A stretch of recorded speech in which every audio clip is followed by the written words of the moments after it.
رادھیکا کو خوف اور احساس ذلت سے کپکپاتے چند منٹ ہی گزرے تھے جب دروازہ پھر کھلا اور وہی خاتون اندر آ گئی جس نے اسے پہلے کافی دی تھی۔ ناشتہ کر لو اور اس بات کو بھول جاؤ، کبھی زندگی میں بھول کر بھی کسی سے آج کے واقعے کا ذکر نہ کرنا۔ یاد رکھنا تمہیں ان لوگوں سے کوئی نہیں بچا سکے گا، تمہارا باپ بریگیڈیئر کول بھی نہیں۔ اس نے چائے بنا کر ٹرالی اس کی طرف دھکیلتے ہوئے کہا۔ رادھیکا خاموش رہی۔ اسے ڈر تھا اگر کوئی لفظ زبان سے نکالا تو اس کی پہلے کی طرح شامت نہ آ جائے۔ اپنی سسکیاں روکتے ہوئے اس نے کسی نہ کسی طرح چائے زہر مار کی اور ابھی بمشکل چائے ختم ہی کی تھی جب اس کے 14 طبق روشن ہو گئے۔ وہ منہ کے بل بستر پر جا گری۔ اس کے بعد اسے ہوش ہی نہیں رہی۔ اس مرتبہ اسے ہوش آیا تو وہ اپنے گھر کے نزدیک ایک چھوٹے سے پارک کے بینچ پر لیٹی تھی۔ حیرت گزری کہ دوپہر کے اس وقت وہاں کوئی اور موجود نہیں تھا،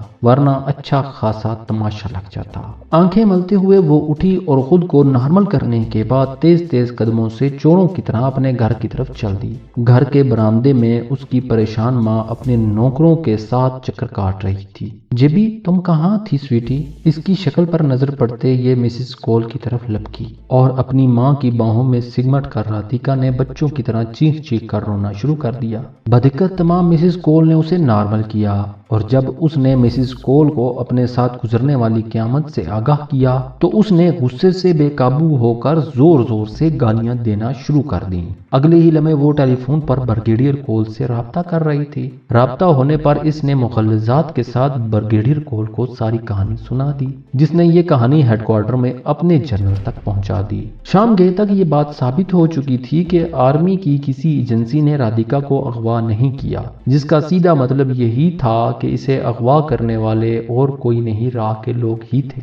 جنہوں نے رادھیکا کو دھوکہ دینے کے لیے آرمی کی یونیفارم پہن رکھی تھی۔ ہیڈ کوارٹر کی طرف سے سخت احتجاج را تک پہنچایا گیا، جہاں سے حسب معمول اس واقعہ سے لا علمی کا جواب آ گیا، لیکن بریگیڈیئر کول اچھی طرح جانتا تھا کہ یہ حرکت را کے علاوہ اور کوئی نہیں کر سکتا۔ وہ خون کے گھونٹ پی کر رہ گیا۔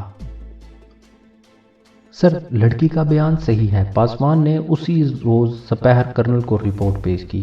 حیرت ہے، ایک ہی روز میں یہ کارنامہ انجام پا گیا، کرنل نے عجیب سے لہجے میں کہا۔ سر، مجھے خود اس بات کا یقین نہیں آ رہا تھا، لیکن یقین کرنا پڑا۔ اگر وہ جھوٹ بولتی یا اس گھرانے سے متعلق کوئی بھی شک ہمیں پیدا ہو جاتا تو ہم لڑکی کو زندہ گھر تک نہ پہنچا کر آتے، پاسوان نے بڑے فخر سے کہا۔ کرنل جانتا تھا پاسوان صحیح کہہ رہا ہے۔ اس سے پہلے اس نے گزشتہ 2-3 ماہ میں ہی پاسوان کے ہاتھوں 3-4 ایسے قتل کروا دیے تھے۔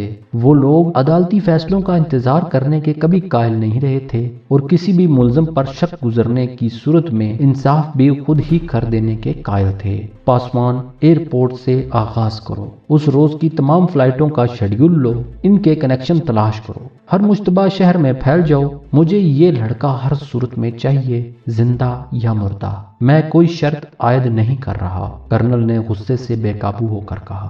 میں نے آج یہ کام شروع کر دیا ہے سر، پاسوان نے چاپلوسی کے انداز میں کہا۔ ویل ڈن، کرنل نے اسے شاباش دی اور پردیپ کی گرفتاری سے متعلق ایک تفصیلی پروگرام طے کرنے کے بعد پاسوان باہر آ گیا۔ اب وہ ایک کریش پروگرام شروع کرنے جا رہا تھا۔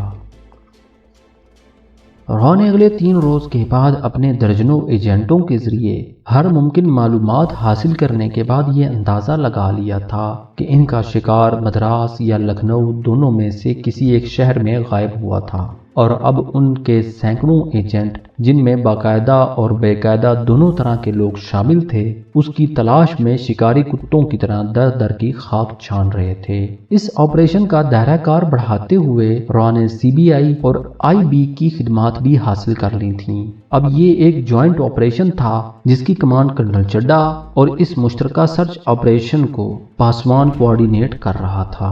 پردیپ کی سینکڑوں تصاویر کے ساتھ یہ لوگ روبہ عمل تھے اور ہر لمحے کی رپورٹ دہلی میں کرنل کے سامنے پہنچ رہی تھی۔ تیسرے روز شام گئے را نے تصدیق کر لی کہ چند روز پہلے اس شکل و صورت جیسے ایک نوجوان نے لکھنؤ کے ایک ہوٹل میں قیام کیا تھا، لیکن اس کے قیام کی مدت بمشکل 30 گھنٹے تھی۔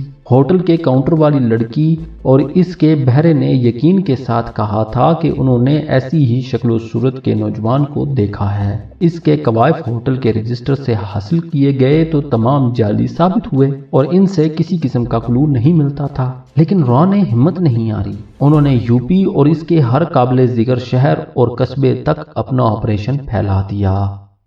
ناظرین، اگر آپ اس طرح کی مزید ویڈیوز دیکھنا چاہتے ہیں تو چینل کو سبسکرائب کریں اور ساتھ میں موجود گھنٹی کے نشان کو دبا دیں تاکہ ہمارے آنے والی ویڈیوز آپ کو بر وقت ملتی رہیں۔